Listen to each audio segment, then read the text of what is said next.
Assalamualaikum warahmatullahi wabarakatuh. Perkenalkan, nama saya Fitrianti Saleh, program studi pemanfaatan sumber daya perikanan. Baik, saya di sini akan menjelaskan tentang RAL atau rancangan acak lengkap. Jadi, RAL adalah merupakan jenis rancangan percobaan paling sederhana. Rancangan ini digunakan apabila yang pertama, satuan percobaan yang digunakan homogen atau tidak ada faktor lain yang mempengaruhi respon di luar faktor yang dicoba atau diteliti. Nah, yang kedua, faktor luar yang dapat mempengaruhi percobaan dapat dikontrol. Misalnya percobaan yang dilakukan di laboratorium. Pembagian perlakuan dilakukan dengan cara acak terhadap semua satuan percobaan sehingga setiap satuan memiliki peluang yang untuk menerima perlakuan apapun. Jadi, dengan pengacakan RAL, kita akan mencoba 3 perlakuan, yaitu A, B, dan C. Lalu setiap perlakuan diulang 5 kali. Jadi jumlah percobaannya 3 kali 5 atau 15, atau kita beri notifikasi tanda A1, A2, A3, A4, dan A5. Terusnya B1, B2, B3, dan B4, dan B5. Terakhir C1, C2, C3, C4, dan C5.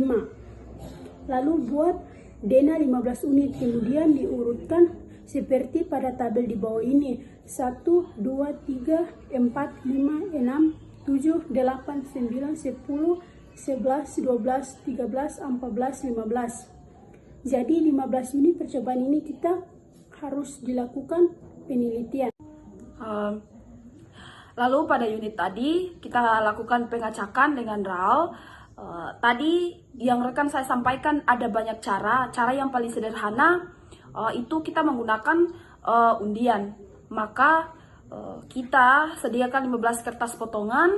Karena unitnya kan ada 15, lalu tulis dengan kode masing-masing A1, A2, sampai C4 dan C5, lalu dikocok dan dilakukan pengundian, dikocok secara acak. Kemudian urutan hasil pengundian ditempatkan pada kotak unit percobaan di atas secara berurutan. Yang tadi ada 1, 2 kotak, urutannya 1 sampai 15. Kocokan pertama ditempatkan pada kolom pertama, kocokan kedua ditempatkan pada kolom kedua, dan kocokan ketiga ditempatkan pada kolom ketiga. Nah, tabel itu bisa seperti pada gambar berikut yang di atas. Bila mana pada kolom pertama, baris pertama itu ada C2, yang dimana kolom ini akan mendapatkan perlakuan C2, dosis perlakuan C ulangan kedua, yang C2, A1, dan sampai seterusnya. Nah, setelah dilakukan acak, kita buat tahapan analisis dengan RAL. Untuk bisa menganalisis rancangan acak lengkap, yang pertama yang harus kita lakukan itu koleksi data terlebih dahulu. Data hasil penelitiannya akan dikoleksi, kemudian nanti akan ada di tabel yang disusun dalam bentuk data. Kemudian nanti ada faktor koreksi atau yang kita istilahkan sebagai FK. Dengan rumus Y titik-titik kuadrat, ya. Ini merupakan hasil penjumlahan terhadap data kolom atau data baris. Kemudian dikuadratkan dibagi R atau replication kali ulangan kali treatment atau RT, yang dimana R adalah replication dan T adalah treatment. Nah, kemudian kita tentukan derajat bebas perlakuan itu. Rumusnya adalah jumlah kelompok treatment dikurangi 1, kemudian derajat bebas total adalah jumlah treatment yang jumlah taraf perlakuan dikali dengan dikali jumlah ulangan dikurangi 1. Sementara derajat galat itu adalah derajat bebas total yang dikurangi dengan derajat bebas dan derajat perlakuan. Derajat bebas perlakuan. Lalu tahapan yang selanjutnya yang kita lakukan, perhitungan dari mulai jumlah, kuadrat, tengah, kemudian kita menentukan F hitung dengan rumus seperti berikut. Lalu kita tentukan F tabelnya nanti sesuaikan dengan alfa atau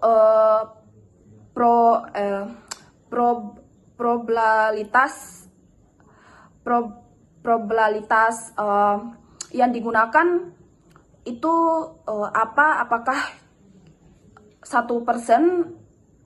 ataukah 5%.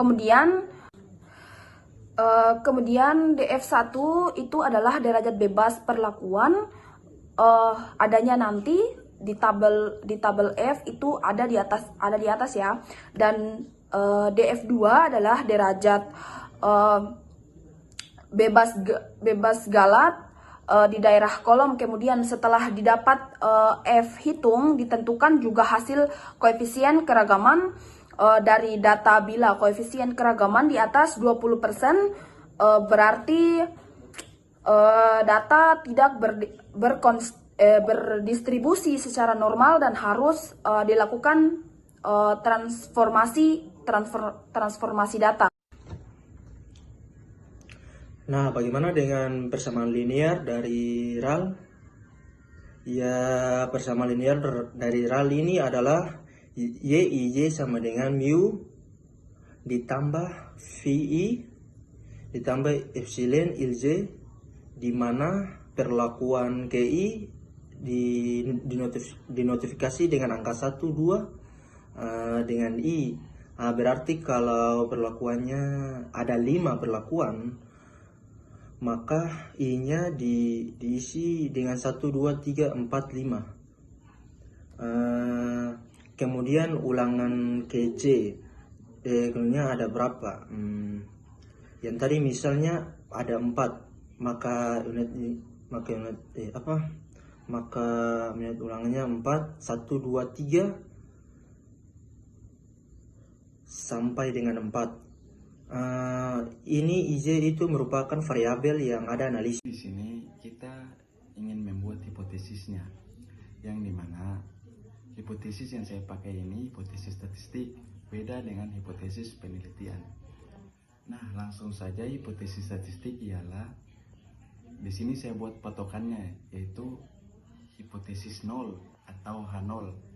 Yaitu hipotesis 0 ialah semisalnya di sini kita mau pakai kode apa, yaitu kode tau atau mu. Yang di sini saya memakai kode mu, yang dimana mu1 sama dengan mu2 sama dengan mu i sama dengan 0, yang dimana artinya adalah semua perlakuan memberikan respon yang sama.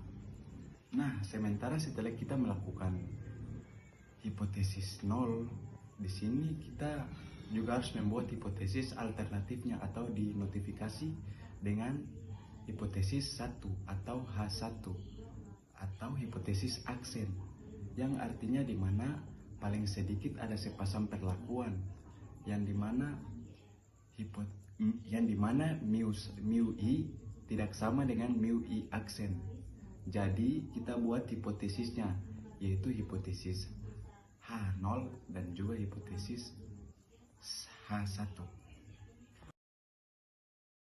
Setelah dilakukan hipotesis, sekarang kita langsung lanjut ke tabel data TRAU. Data TRAU ini sederhana saja. Ini dilihat ada replikasi dan treatment.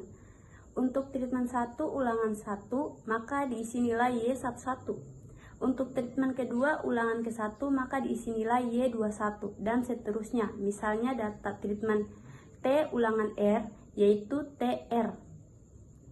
Kemudian di situ juga kita akan menghitung baik jumlah baris maupun jumlah kolom. Jadi jumlahnya untuk taraf treatment 1 ulangan 1, 2, 3 sampai Y ini akan pada kolom kanan paling kanan, kolom kelima. Y merupakan jumlah Y1 titik, ya begitu juga dengan taraf kedua Y2 titik dan seterusnya. Nah, Y1 titik tambah Y2 titik pada kolom total treatment Y1 titik, Y2 titik dan seterusnya itu akan dijumlahkan dengan menjadi Y titik-titik. Ya, begitu juga dengan total ulangan, yaitu di setiap ulangan. Maka ulangan ke-1 Y11, ulangan kedua Y21 sampai YT1 itu akan berisi Y titik-titik atau Y.1 dan seterusnya. Maka jumlahkan total ulangan itu jumlahnya akan menjadi juga dengan total treatment, yaitu Y titik-titik. Lalu jangan lupa ditambah 1 roll. Jumlah IJ dikuadratkan, jadi setiap unit yang ada di kolom biru ini datanya satu persatu dikuadratkan dan dijumlahkan. Hasilnya adalah kolom paling kanan paling bawah itu adalah jumlah dari YIJ.